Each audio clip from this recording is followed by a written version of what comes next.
Hello, everyone. Welcome back to the Bruin Political Union Podcast. I'm your host, Mia Thorsen. Hi, everyone. I'm Shannon Courtney. I'm the BPU Podcast Director. We want to go ahead and welcome you to the fourth episode of our Bruin Political Union Podcast, which we've titled The Black Experience at UCLA.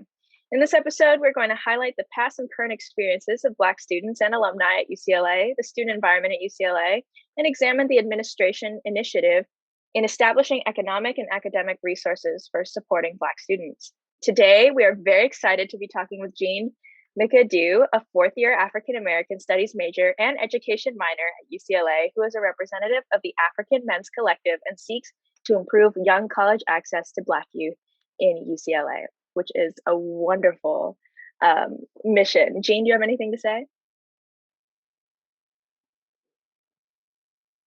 Yeah, I was muted. I'm happy to be here. I'm Jean. I'm a fourth year, like she said. I'm happy to talk about my experiences and just share ways I think UCLA can improve in supporting Black students. Something I'm passionate about. So yeah. Thank you so much, Jean. And I am also very excited to introduce UCLA alumni and my very good friend, Mr. Fredrick Law, a UCLA alumni who was a music major in 1975 and has established himself in music and sound production. Mr. Law, any comments? Not right now. Let's go to the questions. I'm ready. So before we begin with the questions, I first want to give a highlight of the historical perspective of Black students at UCLA throughout its history before we go on to the questions and the different topics we're going to be discussing. So, for example, upon UCLA's establishment in 1919, a small number of Black students were enrolled at UCLA, and so some prominent key examples was James Laval, and he went to UCLA in 1936. He was a Regent Scholar and majored in chemistry, and he was the captain of the track and field team who competed in the 1936 Olympics in Nazi Germany, which I cannot imagine that experience during that time.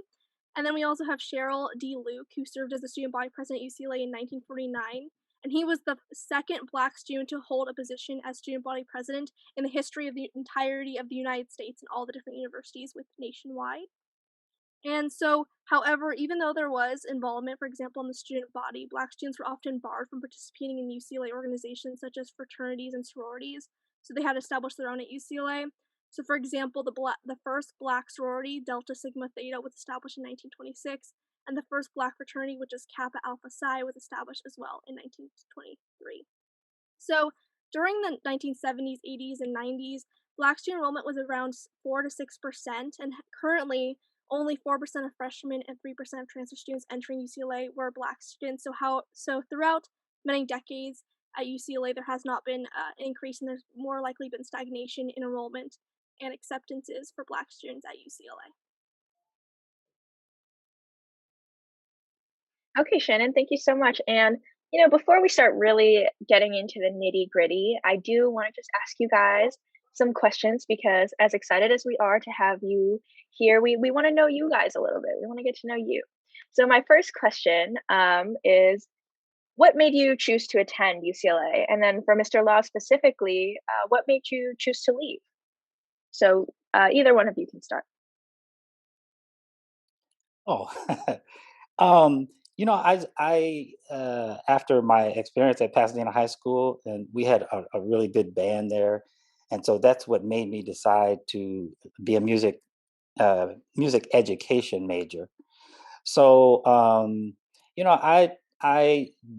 don't know what specifically made me decide to apply at UCLA, but I did go to Pasadena City College first, and then I transferred there. So I just got on that plan to do that because I couldn't afford to go otherwise. So I was able to go to PCC because back then it was free, all the junior colleges, and then I just transferred from there. So I just went and looked at catalogs and found that it just sounded interesting. So I decided to go to UCLA.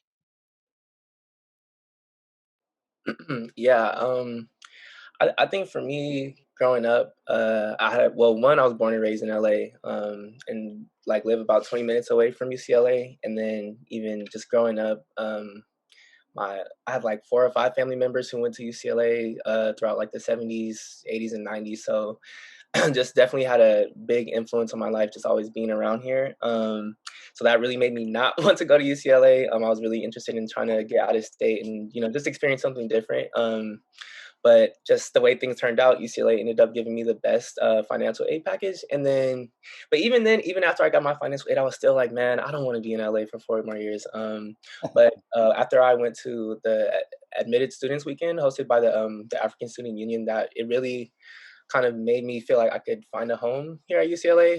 So I think I was really concerned about like, yeah, like feeling like a sense of belonging, because I really wanted to go to a HBCU. So I think after I got that confirmation from the ASU, just that there's Black students here and there's like a critical mass of like Black students to really get support and stuff. I think that really confirmed that I'd be okay.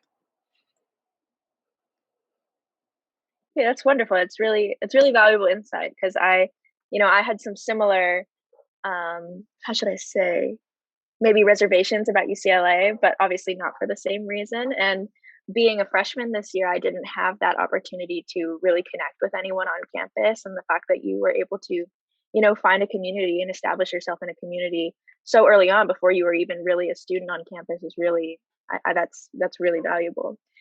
So to transition into more of a professional question, Jean, what are your career aspirations, and do you think UCLA has helped you develop necessary skills and experience to succeed professionally? Yeah, I think yeah, I'm really grateful for just all the resources and just professional opportunities I've had at UCLA. So I think coming in, I wanted to be a teacher. And like for most of my life, I just kind of always thought like, yeah, I'm gonna be a teacher. My parents are teachers. Even my grandparents were teachers. So just kind of written in the stars, I guess. But I think through research, being exposed to research at UCLA and just getting those opportunities really kind of made me realize that I didn't want to just be a teacher, but also like a leader in the field of education. And so, I mean, unfortunately, that requires a PhD. A lot of times, what it doesn't require, but to get into access to like those spaces, those important like decision making spaces, I realized that I would want to pursue a PhD. So. Yeah, I think just I'm a McNair scholar, and that's really I give all the credit to McNair for really helping me like get to just helping me figure out how to apply and what schools I wanted to go to, just the whole application process, and just also helping me realize that I could actually get a PhD, because imposter syndrome is definitely real. So yeah. Okay, well, you will never ever hear me argue against someone who says that they want to go into education and be a teacher and be a leader in the teaching world, because obviously we're all academics here, and man, a good teacher makes all the difference. So Right. I wish you the best of luck. And Mr. Law, this is something that we have talked about many times, you and I. You came to have a very interesting career, didn't you, with some of the greatest musicians of the last century. Can you just tell us a little bit about Um, yeah, where do we start? I okay. Um, I went to UCLA, and at the time, in the music department there, they were more interested in history and ethnomusicology, and which I was not too interested in. And but while I was doing that, because I had to have that for that was part of what you had to have to get a music education degree. You also had to have a foreign language, either French, German, or Italian. And I had 4 years of Spanish when I was in high school. So when I went to Pasadena City College, I thought, oh, let me take Italian because that's closer to Spanish, so it'll be easier for me to do that. So I did that and I got through it, but I was so confused because the Spanish and the Italian were so close. It was like, oh my goodness. So now I can understand a little Spanish, but I don't even try and speak it because I don't know if I'm saying Italian words or Spanish words. So anyway, I before that, my sister had met a guy that was a record arranger, and um, she told him that I was interested in music, and um, asked if I could come over and see him. So I went over and met him. And all the time I was at UCLA, when I would leave class and head back to Pasadena, I would a lot of times go by his office and they would say, "Oh, he's at this studio." And I'd go to these studios and I'd go to recording sessions and see what was going on. And in doing that, um, after seeing, passing out music to saxophone players and things like that, because I played saxophone, I played tenor saxophone, and I would look at this music and I thought, I could play this. Um, and I said, there's got to be something to this because this is too easy. And I would notice that when I would go to his office sometimes, if he wasn't in town, some of those woodwind players or saxophone players or trumpeters would come by and they would be looking for him because they worked for him almost exclusively. So if he wasn't around, they weren't working. So I thought, that's a little bit risky. So then I thought, well, I did notice that when I went to certain recording studios, the same engineer was there. And I thought, maybe I'll do that. Maybe I'll look into that. And so they told me about this recording engineering school called Soundmaster. And so while I was going to UCLA, I would go to Soundmaster, I think it was once a week at night. And I would do the same thing when I transferred UCLA and went to Cal State LA. I did the same thing. I went to Soundmaster. And once I finished Soundmaster, one of the engineers that I had met going to these recording sessions um, called me and asked if I wanted to go out on the road with Natalie Cole. And I said, "What?" I said, "I've never done this before." And he says, "Yeah, I know, you'll be okay." And I said, "Well, okay, if you think it'll be okay, I'll try." And he said, "Yeah, you'll be fine." He said, "Go by her office." Um, and I went by her office and I got all the albums that she had done up until then, which was only two, I think. Maybe, yeah, I think it was two. And I took those home and recorded them on a cassette because that's what we had back then. And I I got my plane ticket from this guy's name was Barney Perkins, and he did a lot of R&B music. But I picked up my plane ticket from him, and I went to the airport and met them in New York. First time ever going to New York, maybe third time on a plane, but I went to New York. And on the way to New York, I listened to Natalie Cole's records over and over and over, just so I would know what the music was like. I mean, I knew some of the songs, but I wanted to know what the horns were doing and what the synths were doing and what everybody was doing. So I did that, and I got to the hotel that morning, and well, really early in the morning, they had no room for me, and no, yeah, they didn't book a room for me. So called the road manager. He didn't answer his phone, and so stayed in the lobby that night. And when they woke up the next morning, they came down and said, "We're going to Connecticut now, so you can go up and get a shower if you want, but we're going to Connecticut." So I said, "Okay, forget it. Let's just go." So I got on the bus with these people I had never ever met before, and we went to Hartford, Connecticut, and that's where Barney had the owner of the sound company meet me at the venue, and he just helped me get through a sound check and just see how things were done. And then we did that, and then showtime came, and he sat next to me and just made sure I didn't get in trouble with having anything go wrong that I didn't know about. And so we did that, and then he left that night. And Barney Perkins flew in from Los Angeles that night or that next day, and he sat with me through the second show. And we did the same thing, and he said after that, he said, "Okay, you're on your own." And that's how it went. So, and Natalie was firing sound people every few weeks at the time. So I had a 2-week trial. So I did these 2 weeks. Everything went well, and then I got my permanent status there. And my next, we would usually go out for 6 weeks and then home for 3 or 2, and then back out for 6. So I did my 2 weeks on the East Coast. My next time out, we went to Hawaii. So it was great. And we had a hotel at the Sheraton Waikiki. It was right on the beach. we spent all day getting everything set up for sound check and getting the first show done, or there are 2 shows every night because it was in a hotel.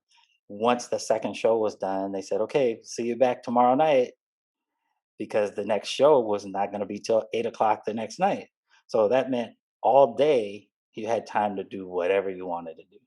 So I enjoyed Hawaii because I would just go everywhere during the day and look at things and walk along the beach. And then even after the shows, late at night, I would just walk along the beach and look at the stars and stuff. So it was fun. It was a good experience. But that's how everything started. So did I answer your question? I just got the beginning part. So if you want me to say something else, I will. You answered my question, Mr. Law, and that is fascinating. How old were you, do you think, when you started on that tour? 25. That's Yeah. young. Yeah. That's young. Yeah. Thank you so much for sharing that with us. Oh, you're welcome. All right, just to transition now into the UCLA experience. So, Jean, how has your experience been as a Black student in UCLA? What's been unique about your experience? Yeah, I think that's a really it's not an easy question to answer, or not like simply. I think I would start by saying that I think Black students tend to kind of experience a lot of things at UCLA in like different ways than other students, and I mean a lot of it has to do with just Black culture, and I think so. Like I do research on like school segregation and things like that, and like one thing that like I know is that like a lot of Black students tend to come from like segregated schools and segregated like areas, and so that like really has an impact on just like the type of just the expectations, I guess, that we have coming into UCLA. I think so I think a lot of Black students tend to feel like a sense of like culture shock because they're not used to being around so many different people with different perspectives that they're used to. But as for me personally, I think like I think in a lot of ways I've experienced like a lot of anti-Blackness at UCLA, and I think I don't want to be like all negative, but like when I really just think about my different experiences, like I can't help but think about that. And I think because like I work with like high school students, so and like a lot of my work is just around like college access and things like that. So it's and retention and all of those things. So I think I see a lot in a lot of ways. I'm just kind of reminded that UCLA could be doing a lot more to support Black students. But I think as far as the Black student experience, I would say that I don't know. I don't. I think it would be kind of fair to say that UCLA is kind of segregated in some ways. I think a lot of times, Black students, we're kind of doing our not necessarily our own thing, but we're in our Black student orgs and working amongst ourselves, because a lot of times I think I think Black students tend to feel the safest and like just most like I guess the best sense of belonging for lack of a better words, lack of a better term, in Black student org. So yeah, I'm not sure if I answered that question, but yeah. No, I think you absolutely answered that question, and I also really appreciate that you didn't shy away from showing some negative sides to UCLA, because we are the Bruin Political Union. We are independent of UCLA. I'm not going to snitch on you to Jean Block. I promise. Oh, you can tell Jean. Then you know what? Maybe I will. But I really, we want to have a real conversation and a real dialogue here, and I don't think any progress can be made without talking about the good, the bad, and the ugly. So yeah. I really appreciate your transparency and your honesty. It's not an easy thing to do. Thank you. Do you mind if I say one more thing? Absolutely, please. Yeah, I think what I was trying to get at was like I think one of the biggest problems and I think a lot of problems stem from this one problem is like just the small amount of students, amount of Black students. And I think that creates like a lot of isolation. Just because I think, like I said, just the sense of like culture shock, and then just just like for me, like when my second year I was trying to do the public affairs major, and it was a cool major. It seemed really interesting. It was supposed to be like political science, but kind of more applied. So I was really interested in it. But like I remember the first day of classes, because we were all taking the same classes as like a cohort, basically. Like I was the only Black male in like all my classes, and there were like three other Black women, which is like a very common experience for me. And like pretty much all my classes, I'm usually the only Black male. So just that can just kind of create a sense of isolation when you don't see people that look like you, or even not having professors that look like you, just not having like role models that look like you. I think that it just creates a lot of problems when we don't have the representation. I don't think representation is the answer to everything, but it's like a start. So yeah. Well, I think it's important that you just mentioned, because I also was mentioning in the very beginning that there has been a stagnation in Black student enrollment, and it's only at 4 to 6%, and it's been like that since the 1970s. So, like, definitely UCLA can improve on that. Yeah, I did not know that that it's been like that since the 70s. Because my mom, I think she graduated. I don't want to say when she graduated, but in case she listens to this, but she probably went like that. But my mom, she talks about all the time that she always makes it seem like, oh, we had so many more Black students there. I think maybe it might have felt like maybe there was less students overall, so it felt like there was a greater Black community. But that's really interesting to hear that it's been about 4 to 6% for the last like 50 years almost. Like that's wild. That's wild. What you were saying sounds just like what I was going through when I was there. Mm. And see, I didn't know if it was just because it was the music department and that's why it was like that or what. Because at this right now, I remember one other Black guy in the music department. And I told Mia about this and I talked to him.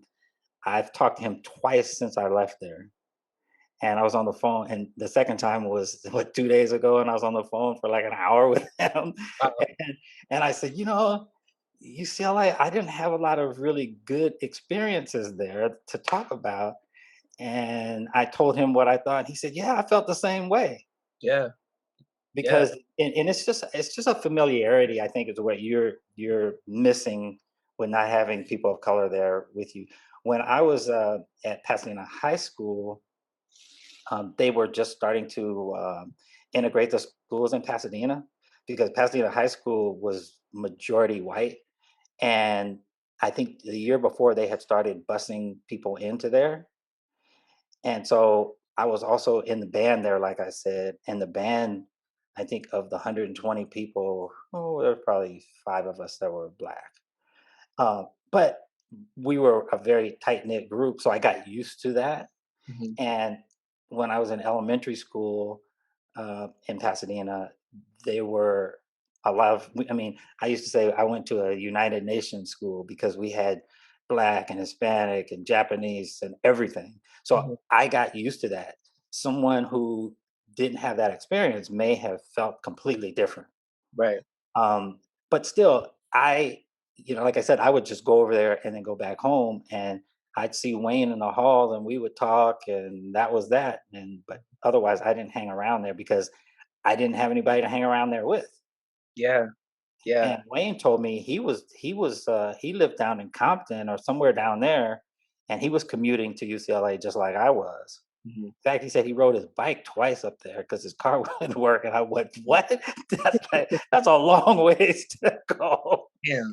But he said, yeah, he did it twice. But yeah, I understand. I thought maybe things had changed and that the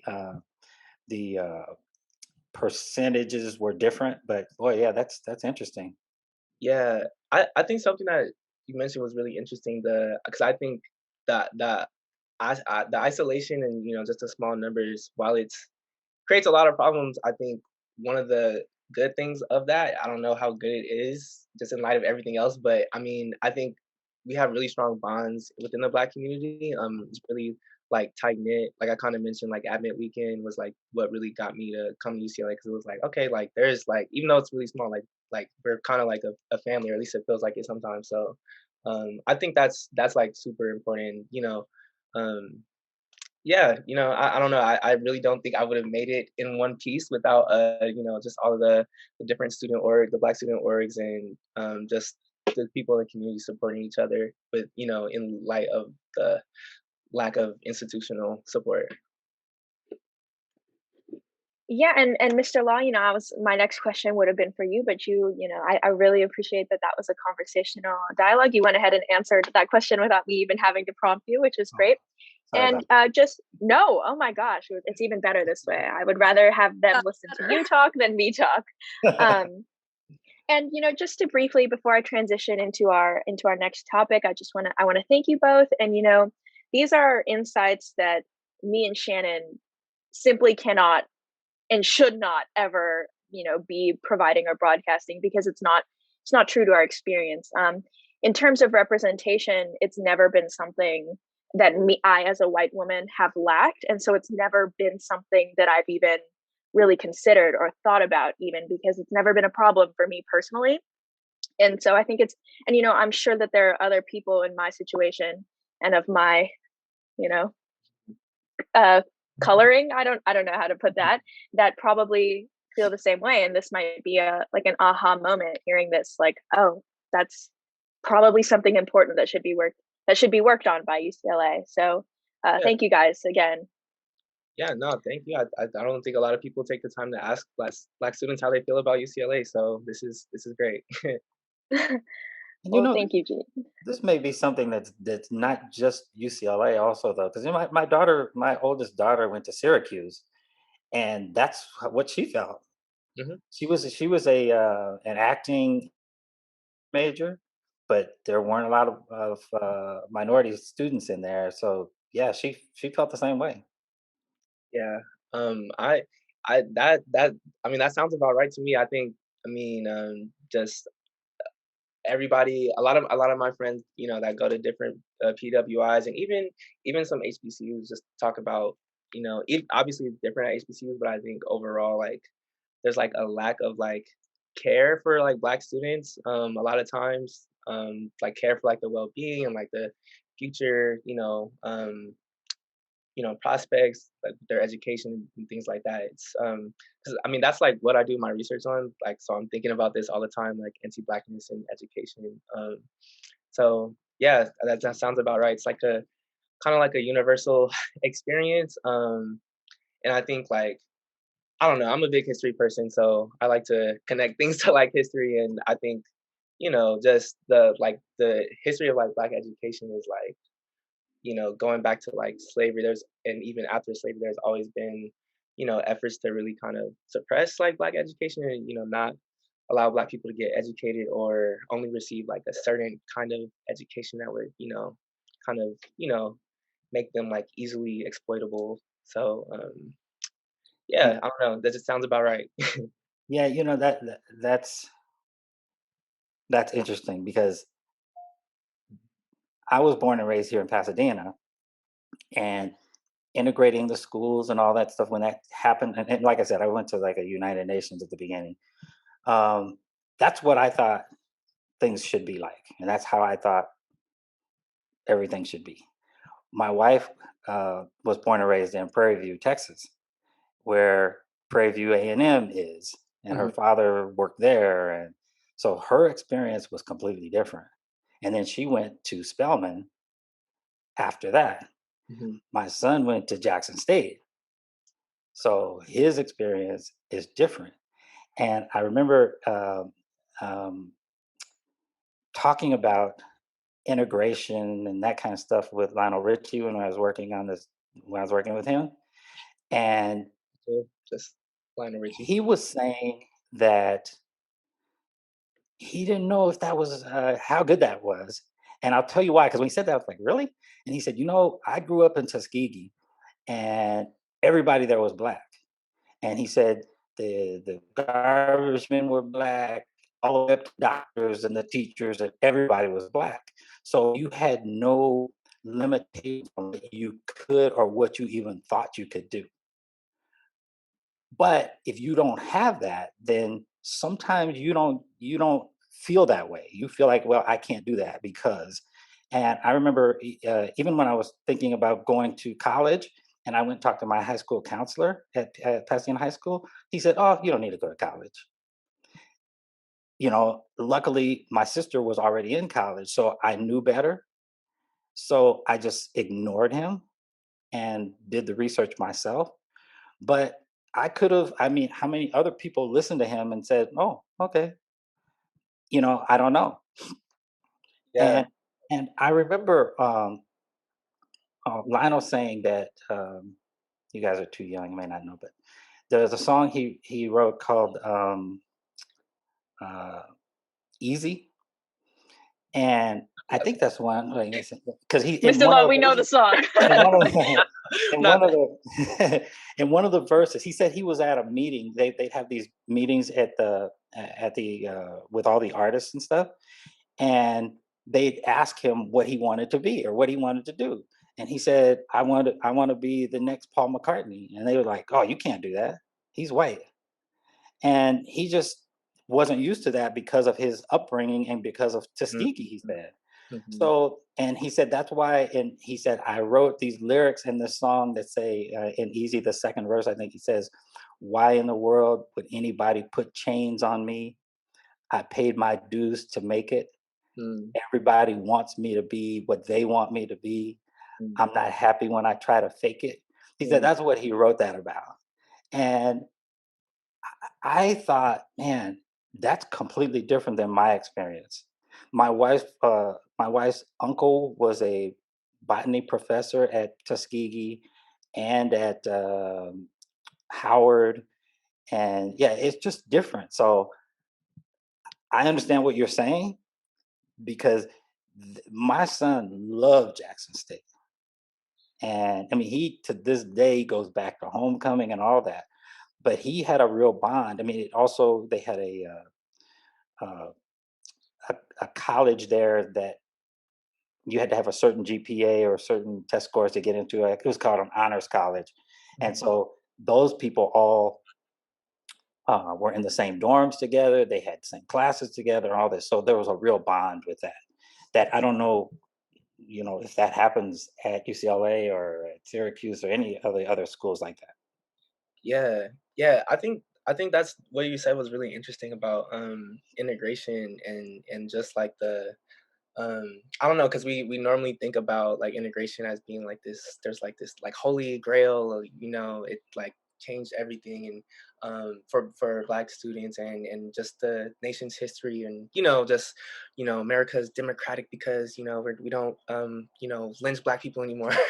So I think because I think about that a lot because like with my research I was really interested like my thinking coming in was like, okay, if we can like talk about school segregation, because it's still something that's very prominent today. Like, Mm. we change things, but like I realized that like people know schools are still really segregated, right? And even in situations where they aren't segregated, we still see like Black students tend to be like underserved, and so that kind of made me like change my perspective. And I think I started thinking about my dad because he was the first Black student to go to his high school in like the 70s, Palos Verdes High School.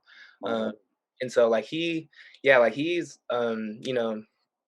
like just he like whenever he tells us stories about, just the different things he experienced, it's like horrendous, and so just thinking about like, integration, we normally think of it as, it improved everything for Black students, but a lot of times, like they're being integrated into, or Martin Luther King says like learning or integrate into a burning house. Like what does it mean to like integrate into a society that like never really unlearned the like hatred and like this like just disdain for Black people dating back from slavery.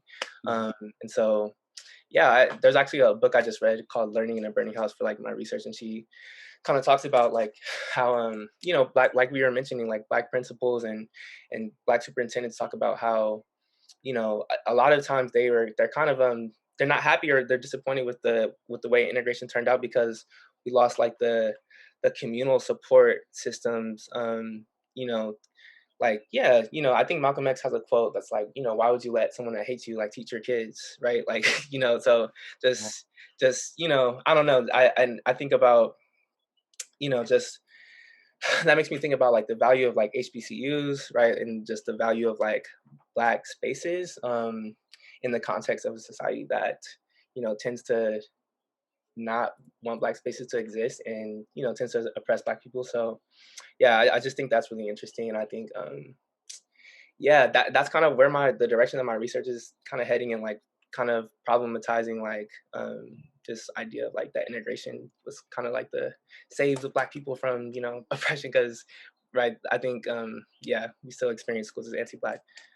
Sorry to keep bringing up my research. I'm gonna start doing that. I feel like no, absolutely, we love to hear about your research. And if I could just jump in with I love this dialogue, but if I could just jump in and go back to anti-Blackness in schools, last summer was extremely prevalent for the Black Lives Matter movement. And there was a lot of media surrounding how higher education institutions were, handling the Black Lives Matter movement. And Jean, you are, I think, the only one out of the four of us who was actually a student at UCLA in 2000. Was it 19? Was it already or 20? I don't even remember. It's all, time isn't real. Everything is felt the same. Right. And I was curious if you could give us some insight into how you feel about the response that UCLA made, if there was anything that really stood out to you about that time. And maybe some experiences from your teachers, because I know there was a lot of pushback at different universities about teachers not showing enough support and resources for students. Yeah. Yeah, I think, last summer was obviously, I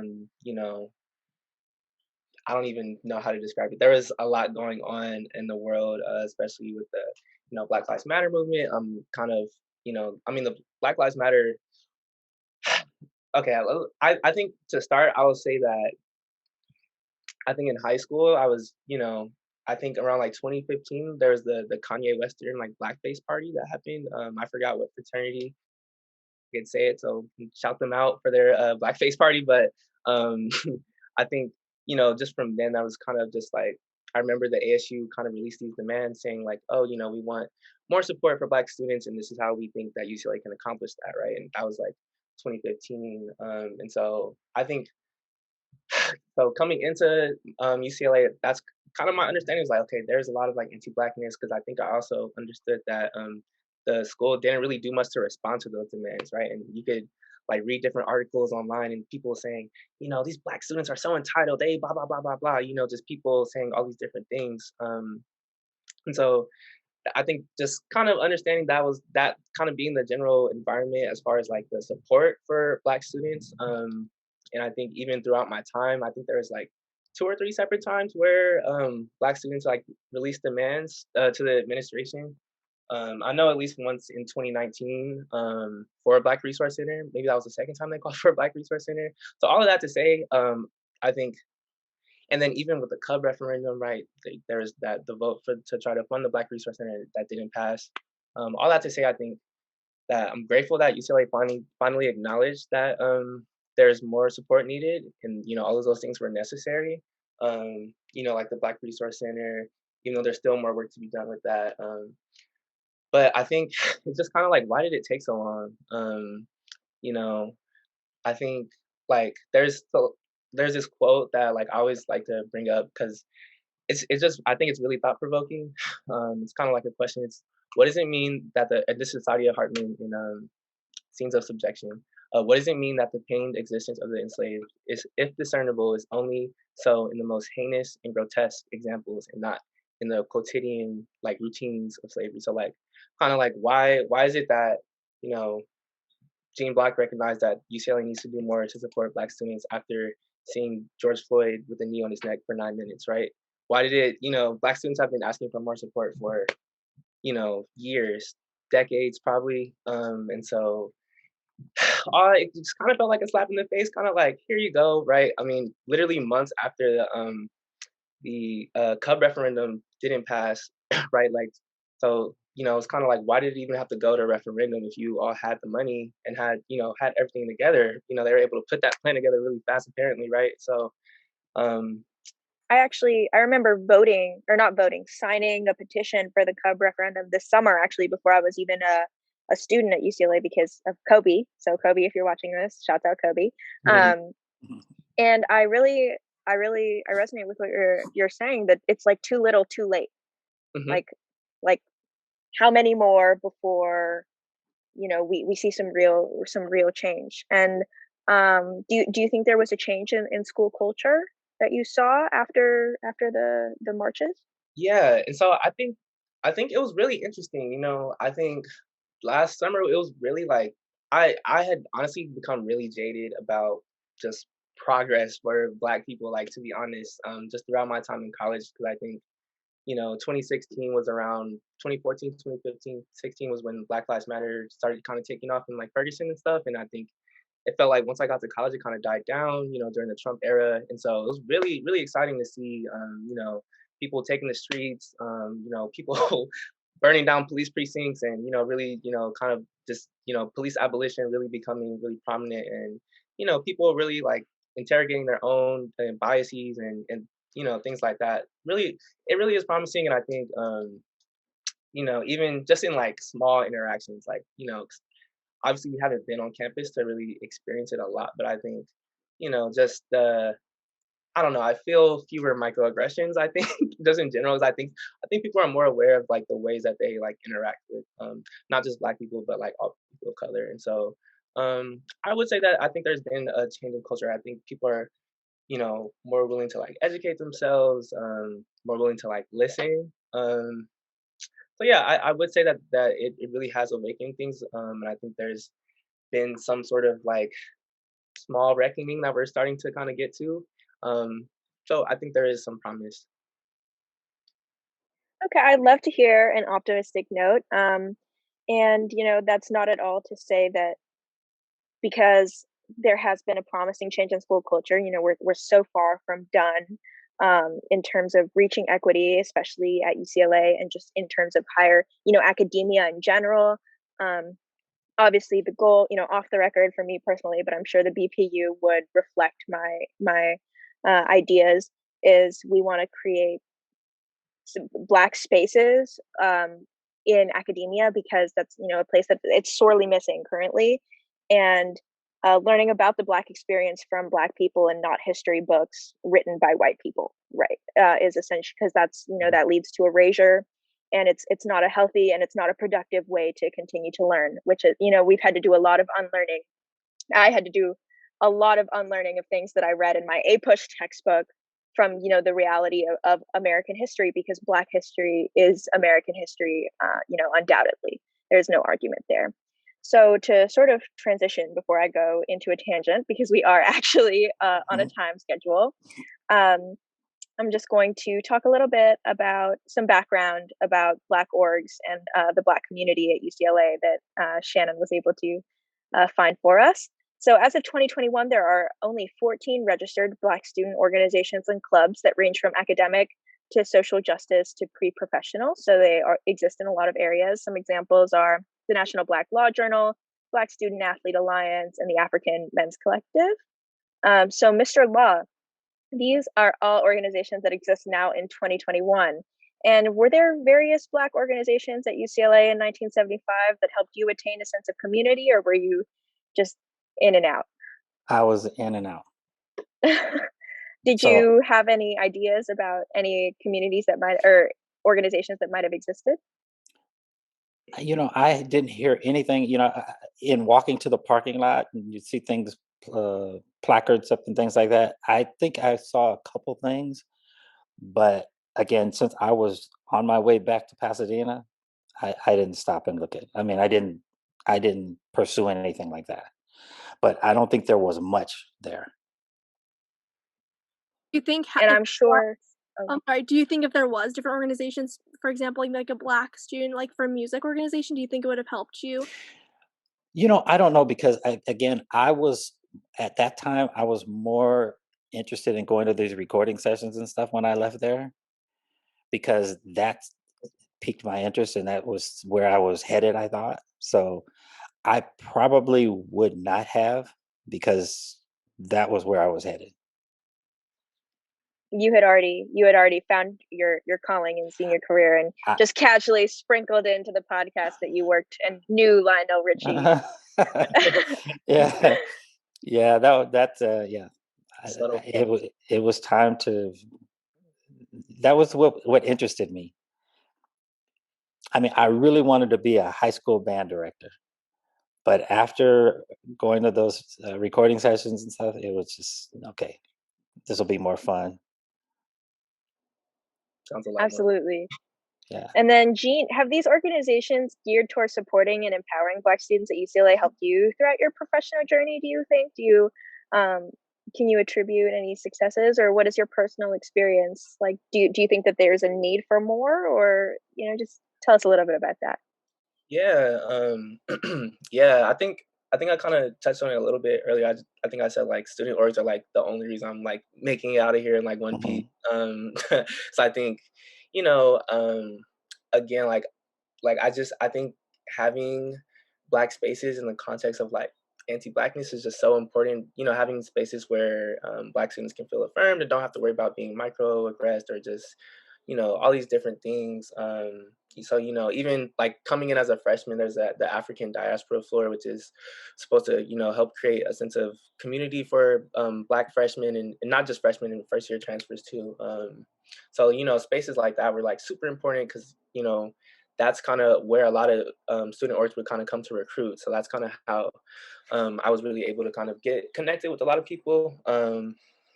And I think so like, yeah, I worked with like the Black Male Institute at UCLA, which is directed by Dr. Tyrone Howard. So doing like research with them and working with Dr. Howard, he's helped me connect me with all these amazing resources. And he has a class called Black Dominated for like Black male freshmen to kind of provide them with like resources because Black males tend to have like the lowest graduation rates at UCLA. So just all these different spaces are like super super integral. Even what I mean, VIPS. I work for a program called the VIP Scholars, which is like it was started in 2006 after only 96 Black freshmen enrolled at UCLA. So it's kind of like, whoa, there's a lot of different stakeholders kind of noticed that UCLA needed to do something to work to make sure that Black students from the LA area were able to competitive for schools like UCLA, because I think a lot of the problem I think as much as we talk about like retention and access and things, a lot of the problem starts in high school. And so that's not to say that UCLA doesn't need to do more, but I think a lot of the problem starts with high school. So anyways, yeah. So VIPS has been really integral in just really helping me like realize that I wanted to go into education. Getting the chance to work with Black students has been super super rewarding and just fun. Like I just helped me learn a lot about myself and even admit weekend. So like kind of like I mentioned, that kind of helped me realize I wanted to come here. I've worked for them like the last 3 years. I didn't get to do it this year. It's just super busy. But that's been like super integral. I think I think admit weekend is so key because it really kind of shows a lot of Black students that they can find a home here and just feel just a sense of belonging. So yeah, admit weekend, and then there's the academic supports program. I could shout out all the different orgs, but like yeah, I definitely think that like Black student orgs are like really integral to supporting Black students. Here, my one of my cohort mates in McNair, her thesis, shouts out to Princess Uday. Her thesis is called Black Students Do the Real Work. That's taken from a quote in one of her interviews with Black students.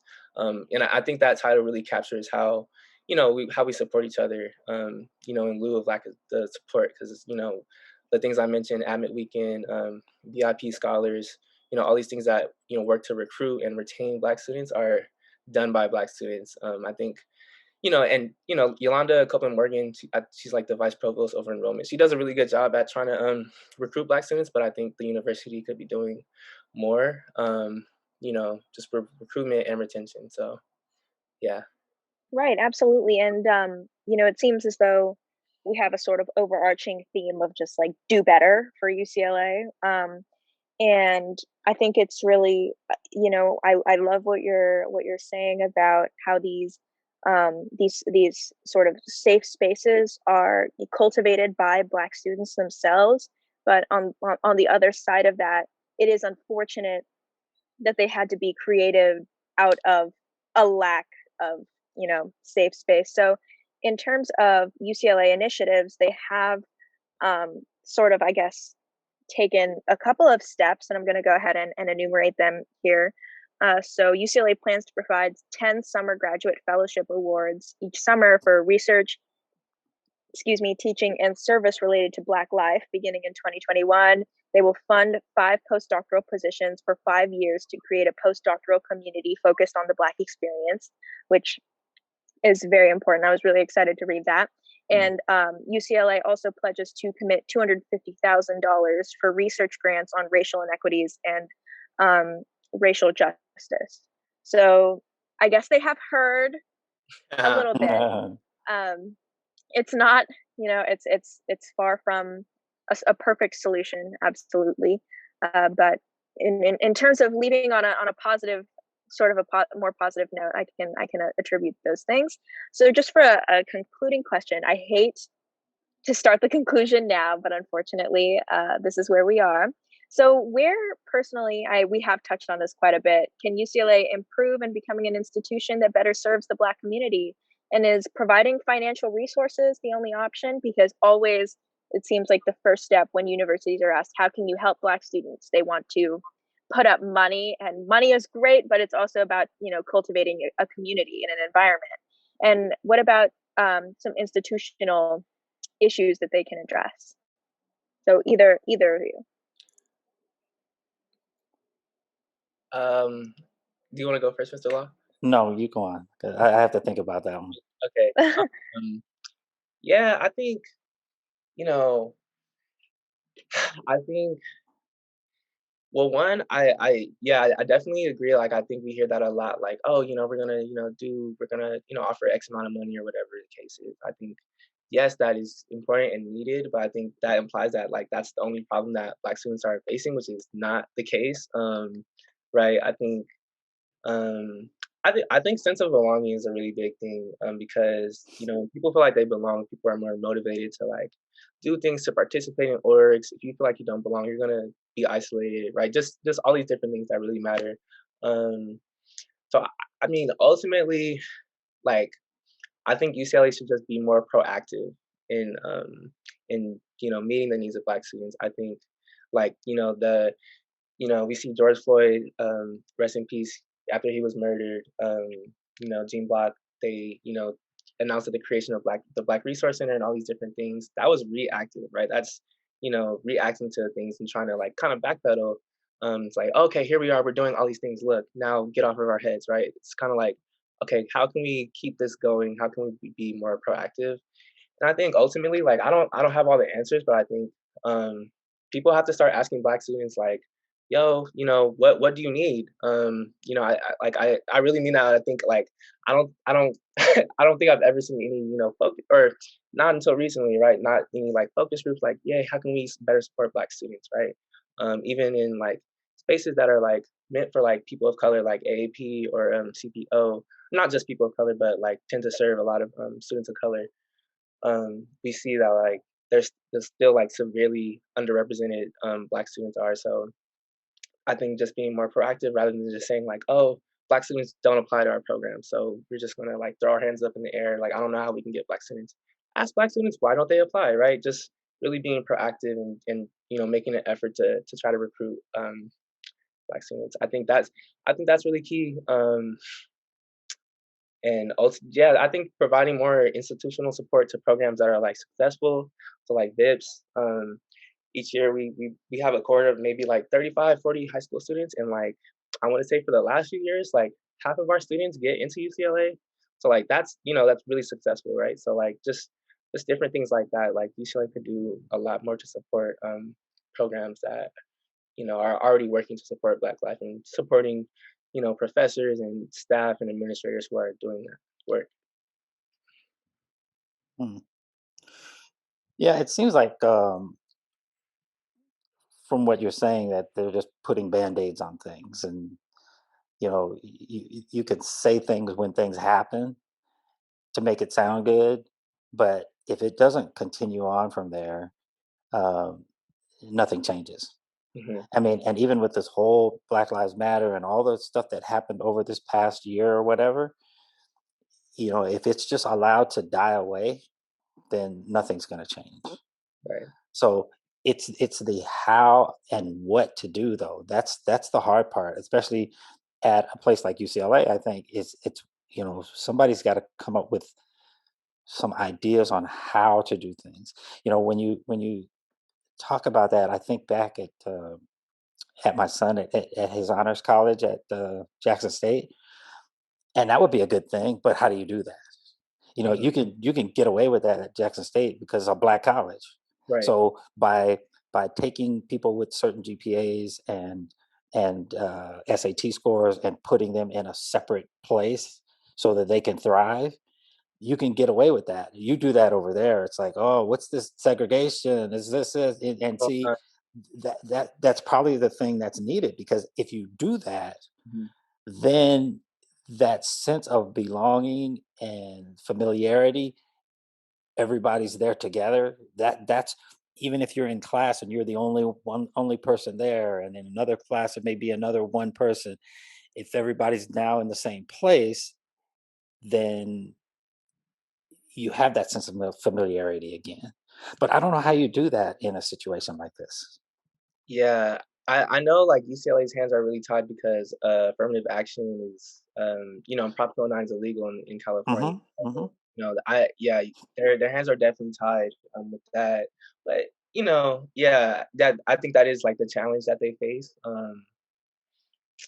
because they can't explicitly say like for certain race of students or right.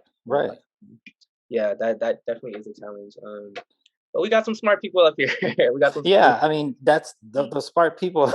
They got to think of ways that can make this work, because I can't think of that right now of what that would do, what that would be.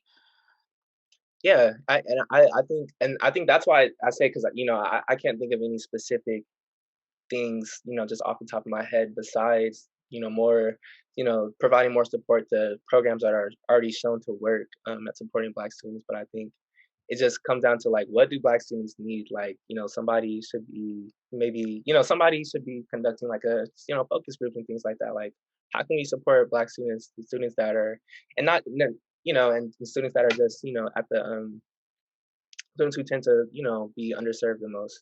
So I think it's also like there's this quote like, rising tide lifts all boats, right? So once you provide support for the students are the most underserved, you can provide better support for everybody. Yeah, and that question was not at all meant to put you both on the spot. We're not asking you guys for the answers all right now, so please don't.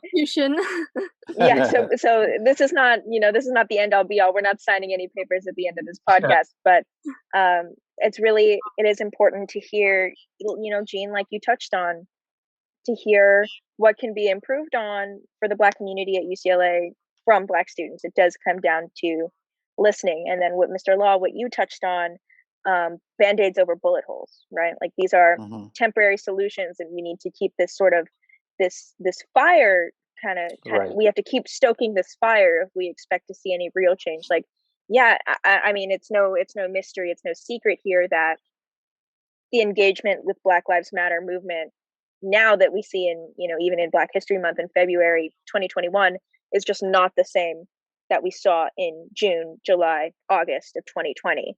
And it's really important that the right people are still feeling the pressure in terms of just doing better. And with that message, that overall message of doing better, I'm going to go ahead and transition into my thank yous. So, Jean, Mr. Law, this has been an absolute pleasure. I have loved listening, and I love when I don't have to do a lot of the talking. And I love when I feel like I have learned something. And I really, I am in awe of both of your answers, and just what a great discussion this was to witness. So thank you both very deeply for joining us on this podcast, on this beautiful Sunday. So again, thank you so much. And if you guys have any concluding remarks, please go for it. Thank you for having me. I'm really flattered to even be asked to appear on the podcast and share my thoughts. I guess concluding things, one thing I forgot to say: defund UCPD, allocate a lot of resources towards like caps towards different programs, I think that's one start. So I'll end off on that. So shouts out to LAUSD. Students deserve. They just got LAUSD to cut $25 million from the school to police department. So we can do the same thing at UCLA. I think a lot of the problems that UCPD handles are like trespassing or like public drunkenness and things like that. We don't need people with guns doing that. So reallocate those resources, bring it back to the students. That's how I'll end off. Thanks for having me. Yeah, and I just want to say thank you for inviting me. I've learned something myself. So yeah, we just got to keep things moving ahead. Yeah, so I want to thank you guys so much for joining. This was a really great discussion. I think it was a great celebration to conclude Black History Month. And so for our listeners listening, if you guys have any suggestions regarding what video ideas and what information to do in our next episodes, feel free to reach out to the Bruin Political Union at bpu@g.ucla.edu. Thank you guys so much.